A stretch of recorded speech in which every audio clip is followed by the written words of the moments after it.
ക്രിസ്തുവിൻ്റെ കഴിവെന്താണ്?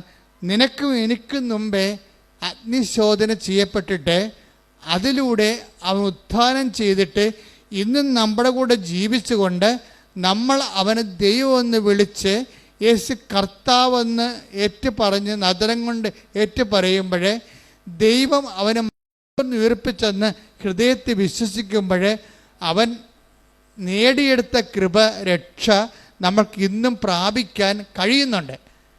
അപ്പം അതുകൊണ്ട് തന്നെയാണ് ഈ വിശ്വാസം വിലവെപ്പിച്ചെടുക്കുക എന്നുള്ളത് നമ്മുടെ ആധ്യാത്മികമായ ഉത്തരവാദിത്തമാണ്.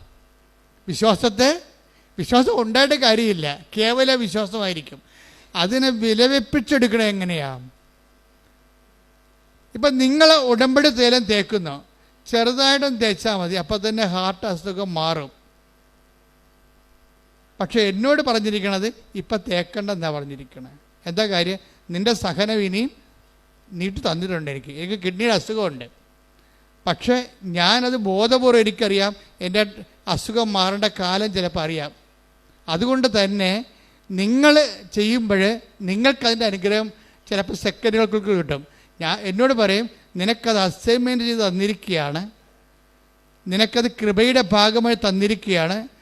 നീ കൈ ഉയർത്തുമ്പോൾ നിൻ്റെ ജനത്തിൻ്റെ മേൽ ഞാൻ അലിവ് തോന്നണമെന്നുണ്ടെങ്കിൽ നീ എൻ്റെ പീഡാസഹനം പങ്കെടുത്തതിൻ്റെ ക്രെഡിബിലിറ്റി നിൻ്റെ കയ്യിൽ ഉണ്ടാകണം.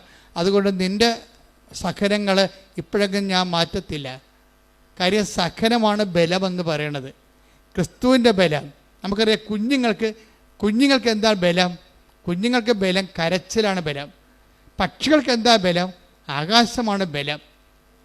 അതുപോലെ തന്നെ മത്സ്യത്തിനെന്താ ബലം? ജലമാണ് ബലം. ഒരു വിശ്വാസിക്ക് എന്താ ബലം? സഹനമാണ് ബലം. ഞങ്ങളുടെ ബലങ്ങൾ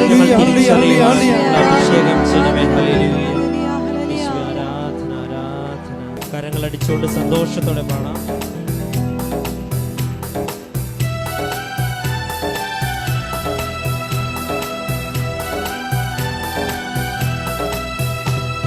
കഷ്ടങ്ങൾ സാരമില്ല, കണ്ണുനീർ സാരമില്ല, കഷ്ടങ്ങൾ സാരമില്ല, കണ്ണുനീർ സാരമില്ല. നിത്യതേജസിംഹനമോർത്തിടുമ്പോൾ ഞൊടി നേരത്തേക്കുള്ള കഷ്ടങ്ങൾ സാരമില്ല, കണ്ണുനീർ സാരമില്ല. നിത്യതേജസിംഹനമോർത്തിടുമ്പോൾ ഞൊടി നേരത്തേക്കുള്ള കഷ്ടങ്ങൾ സാരമില്ല. സന്തോഷത്തോടെ സ്വരത്തിൽ പാടുക, കൈയടിച്ചോട്ടെ. കണ്ണുനീർ സാരമില്ല. നിത്യതേജസിംഹനമോർത്തിടുമ്പോൾ ഞൊടി നേരത്തേക്കുള്ള കഷ്ടങ്ങൾ സാരമില്ല, കണ്ണുനീർ സാരമില്ല.